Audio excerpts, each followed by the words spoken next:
If she wants to do the best thing for the child, it is overwhelming that she should give the child up for adoption, because the statistics, both from the left and the right, are overwhelming on what happens to illegitimate children. About 70% of juvenile delinquents, teenage runaways, pregnancies out of wedlock are committed by the children of single mothers. If you were in the womb right now and you could choose whether to be black, white, rich, poor, the one thing you should hope for as a child in the womb is, my parents are married.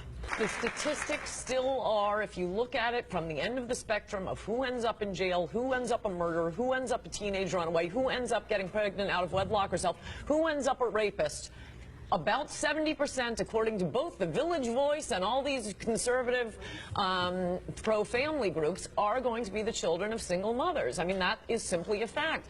Now, imagine an America with 70% fewer teenage runaways, fewer teenage murders, fewer teenage drug addicts, fewer teenage pregnancies. That's what single mothers have created. And like I say, if you want what's best for your child, if you are pregnant out of wedlock, either marry the father, and by the way, shotgun marriages used to work just fine, but we've gotten rid of the stigma of a woman having a child out of wedlock. But the problem is, it's good to get rid of those stigmas, because we would put people always in a box. You know, this is the way you have to be, this is the way it works out. And you know, this is not an ideal world, and you're talking about an ideal world. Oh, in an ideal world, by the way, everyone has a mom and dad. We're going back, you know, to the days of happy days. You know, most of our young people don't know what that is. When the kids turned out a lot better. Well, and they were given every advantage in life. Stigmas are good things. Look, we have a stigma against smokers. Who are the single mothers of today? Smoking is bad for you. But smoking is not as bad for you as being raised by a single mother.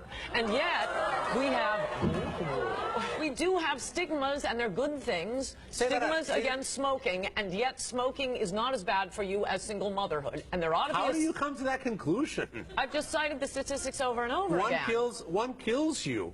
We know that smoking kills you. One destroys a life.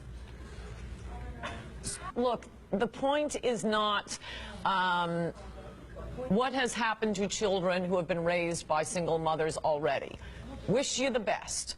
The point is to influence choices going forward. Because everyone here is outraged in this audience. I mean, you are citing statistics. I know that they're credible, but what we're hearing here is you kind of focus this approach, you know, anti-single mothers. Do you really believe all of that stuff? Who's the Christian here, Father? I care about the children. I care about how they are raised. And for you to be encouraging women to have children out of wedlock and discouraging them from being sent to nice adoptive homes, I find shocking.